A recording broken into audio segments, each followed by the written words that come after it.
এই শেষ সময়ে এসে রাজশাহী ইউনিভার্সিটির সি ইউনিট এবং বিইউপির এফএসটি এফওই এবং এফএমএসটির জন্য কীভাবে পড়াশোনা করবে সেটা নিয়ে এই ভিডিওটা। আমি তোমাদের নাজমুল সাকিব ভাইয়া, পড়াশোনা করতেছি applied chemistry and chemical engineering department, Dhaka university. তোমাদের হাতে বেশি সময় কিন্তু আর নাই। রাজশাহী ইউনিভার্সিটি ভর্তি পরীক্ষা 16 তারিখ আর বিইউপির পরীক্ষা 17 তারিখ। এখন হাতে আছে সব মিলে আর 3 থেকে 4 দিন, তাই তো?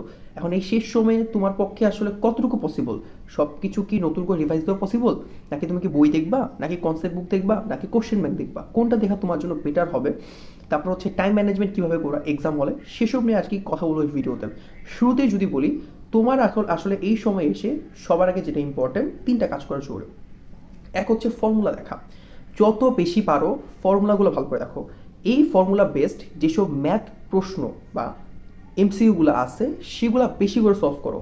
তুমি যে এমসিকিউগুলো এখনও পারতেছো না, ধরো তুমি একটা এমসিকিউ করতেছো, 10টা এমসিকিউ করছো, এর মধ্যে 3টা এমসিকিউ তুমি পারো না, বিইউপির জন্য এবং রাজশাহী ইউনিভার্সিটির জন্য, যেহেতু দুইটাই ভার্সিটি রিলেটেড প্রশ্ন আগে হবে। এখন তুমি যে এমসিকিউগুলো পারতেছো সেটা মার্ক করো। 1 ঘন্টা এমসিকিউ সলভ করার পরে 10 থেকে 15 মিনিট রাখো, যে মার্কগুলো এমসিকিউগুলো পারো নাই সেইটা তুমি আবার ভালো করে বোঝার চেষ্টা করে মাথায় বা ব্রেনে আয়ত্ত করো, নিজের মধ্যে আয়ত্ত করো।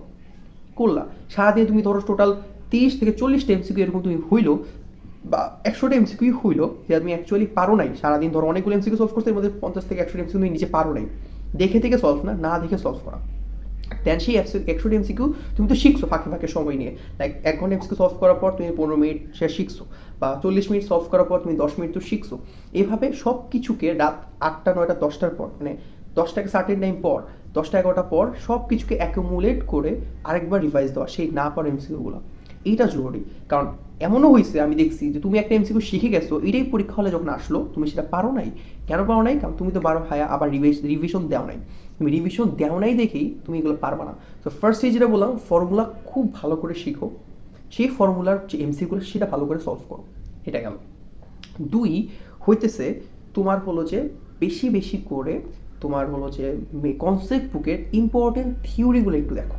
হ্যাঁ, তুমি এমসিকিউ সলভ করতে দিনে তুমি 5 ঘন্টা এমসিকিউ সলভ করতেছো, 2 থেকে 3 ঘন্টা রাখো মানে একটা পেপারের, ধরো ফিজিক্স ফার্স্ট পেপার অথবা ফিজিক্স সেকেন্ড পেপারের ইম্পর্টেন্ট যে চ্যাপ্টারগুলো আছে, যে চ্যাপ্টার তুমি খুব ভালোবাসার দরকার নাই, যে চ্যাপ্টারগুলো পারো না, সেটা থিওরিগুলো কীরকম, ইম্পর্টেন্ট থিওরিগুলো কী, সেইটা সিলেক্ট করে করে পড়ো। যে এইটা থিওরি, এটা এই ফর্মুলা দিয়ে সলভ করে, এই থিওরির সাথে এই ফর্মুলাটা রিলেটেড, এই ফর্মুলার সাথে এটা সমানুপাতিক ব্যস্তানুপাতিক, এই জিনিসগুলো একটু ব্রেনে রাখার চেষ্টা করো। কারণ এইসব প্রশ্ন দেয় পরীক্ষার মধ্যে, যেটাকে ডিরেক্টলি তোমার এমসিকিউতে শো করে না। এমসিকিউ আসে, ম্যাথ রিলেটেড এমসিকিউ আসে, ম্যাথ রিলেটেড এমসিকিউ বাদেও কিছু থিওরিটিক্যাল প্রশ্ন থাকে, সেটা তুমি পারবা না যদি তুমি এইভাবে থিওরিটিক্যাল কনসেপ্টগুলো অ্যাডপ্ট না করো। আচ্ছা, কারণ এটা করার সাথে তোমার কি হবে, অ্যাটলিস্ট ঘুরায় পেঁচায় কোনো প্রশ্ন যখন আসবে তুমি আসলে কোনোভাবেই আর হয়তো ওইভাবে আটকাবা না। ঠিক আছে? এইটা হলো 2 নাম্বার প্রসেস, যে তোমার কনসেপ্টগুলো একটু পড়তে হবে। 3 হলো প্রশ্ন সলভ করার কথা যদি বলি, প্রশ্ন সলভ করা, বাট প্রশ্ন সলভ করার কিছু ওয়ে আছে। জাস্ট টাইম অ্যান্ড টাইট ছাড়া জাস্ট পড়াশোনা করলে হবে না।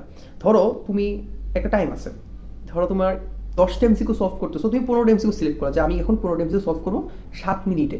টাইম ধরে ধরে সলভ করো, পরীক্ষার মতো নিজে বাসায় পরীক্ষা দাও যে ভাই পরীক্ষা ওয়াইজ সলভ দিচ্ছে। এইটা তোমাকে বেশি এফিসিয়েন্সি দান করবে, বা এফিসিয়েন্সি পাবা তুমি। কেন? এতে করে কি হবে, তোমার মধ্যে সবসময় একটা তাড়া থাকবে যে আমাকে এই সময়ের মধ্যে শেষ করতেই হবে, যেটা তোমার এক্সাম হলে হেল্প করবে। সো বাসায় অ্যাটলিস্ট 3 বার, সকালে দুপুরে রাতে 3টা টাইম ধরে নিজের করে পরীক্ষা দাও। লাইক 20টা এমসিকিউ 10 মিনিটে সলভ দাও, 25টা এমসিকিউ 12 মিনিটে সলভ দাও, এরকম করে দাও। শর্ট এমসিকিউ এক্সাম দাও নিজের বাসায় করে, দেখবে যে এটা তোমাকে অনেক অনেক বেনিফিট দিবে এক্সামের সময়। 4, তুমি একটু বেশি করে গ্রাফগুলো দেখো। গ্রাফের এমসিকিউ পরীক্ষায় আসে, সো এটা মিস করো না। গ্রাফের এমসিকিউ তুমি কেন মিস করবা? পরীক্ষায় আসে তুমি পারবা না তখন। সো গ্রাফগুলো একটু ভালো করে দেখো, বইয়ের যে গ্রাফগুলো আছে সেগুলো একটু ভালো করে দেখো, দেখবা যে ইনশাল্লাহ পারতেছো। এইটা হচ্ছে ওভারঅল তোমার এখনের পড়ার প্রসেস। আসলে এর বাইরেও যে তুমি বহুত কিছু করতে পারবে সেই সময়টা তো নাই, যা পড়াশোনা করা হয়ে গেছে। এখন যেহেতু এক্সাম টাইম, এইভাবেই পড়তে হবে। আর কোশ্চেন ব্যাংক সলভের কথা যদি বলি, রাজশাহী ইউনিভার্সিটি ভর্তি পরীক্ষার প্রশ্ন মাস্ট সলভ করবা। আর বিউপির জন্য তুমি অবশ্যই ঢাকা ইউনিভার্সিটি, সাস্ট আর হচ্ছে অ্যাগ্রিগুচ্ছ, এই 3টা একটু সলভ করো। এই তিনটা সলভ করলে it's more than enough question solve করা। কারণ বিউপির যে প্রশ্ন ব্যাংকটা থাকে সেখানে আসলে অ্যাজ ইউজুয়াল প্রশ্ন যেগুলো থাকে সেগুলো অনেকটাই দেখবা যে মনে হইতে পারে যে ইজি প্রশ্ন, ভাই এত ইজি প্রশ্ন কি দিবে, হ্যাঁ দেয়, কিন্তু তারপরে ওরা প্রশ্ন একটু কম রিপিট করে। বিউপি অলওয়েজ প্রশ্নটা একটু কম রিপিট করার চেষ্টা করে। সো প্রশ্ন দেখবা যে প্রতি বছর একটু রিফ্রেশমেন্ট বা ফ্রেশ মনে হয়, আচ্ছা ঠিক আছে একটু ডিফারেন্ট ডিফারেন্ট জায়গা থেকে আসছে।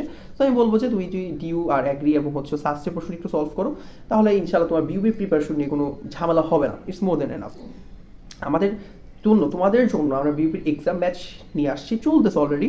সেখানে আসলে ফাইনাল মডেল টেস্টও চলতেছে এখন, আসলে লাস্ট সময় যেহেতু ফাইনাল মডেল টেস্ট চলছে, যারা ইচ্ছুক তারা আমাকে নক দিতে পারো। এবং এক্সাম ব্যাচের ডিটেলসে আমরা তোমাদের ডিসক্রিপশন বক্সে এবং কমেন্ট সেকশনে দিয়ে রাখতেছি। তোমরা যদি মনে হয় হ্যাঁ শেষ মুহূর্তে আমার একটা এক্সাম দরকার, এক্সাম দিলে আমার ভালো হইতে পারে, সো তুমি যোগাযোগ করতে পারো, সমস্যা নেই, ভাইদের সাথে যোগাযোগ করতে পারো। সব কিছু ডিসক্রিপশন বক্সে দেওয়া থাকবে, জাস্ট ওই আমাদের হোয়াটসঅ্যাপ নম্বর পেজ আছে সেখানে যোগাযোগ করলেই হবে। ওকে, সো আর এটাই বলবো যে এখন জাস্ট বেশি বেশি করে সময় দাও, মনোযোগটা রাখো, নিজের উপর ভরসা রাখো, ওর সময় সলভ করো, নিজের প্রবলেমগুলো সিলেক্ট করে করে ভালোভাবে সলভ করো। ইনশাআল্লাহ দেখবো তুমি এইটাই তোমাকে চান্স পাইতে সাহায্য করবে।